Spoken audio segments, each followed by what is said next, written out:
Hi guys, Costume Runner here. This is chapter 6 of our marathon training, and today we'll be talking about sharpening face, the calm before the storm. May mga araw talaga sa training na bigla ka lang mapapaisip, kaya ko ba to?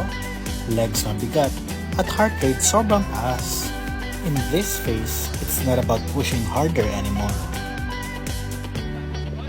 Rather, it's about trusting that the work is done.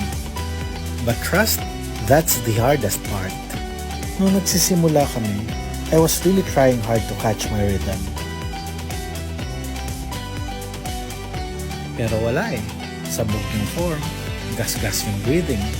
Alam kong ready ako, pero hindi ko mahanap-hanap yung focus. At dahil walang focus, ayun, biglang nakulog yung gimbal sa dam. Buti na lang si Spider-Woman yung kasama ko. Siya na talaga ang tunay na hero sa araw na yun. Doon ako natawa at doon ko rin na-realize baka kailangan ko lang talagang mag-relax. Pagbalik sa run, iba na yung vibe.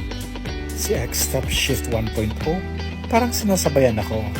Sobrang lambot sa ilalim at sakto sa wide feet pero may spring ng carbon plate. Aside sa sobrang gaan, hindi din siya overly aggressive. X-Step Shift 1.0 knows exactly my rhythm. It is the perfect shoes para sharpening.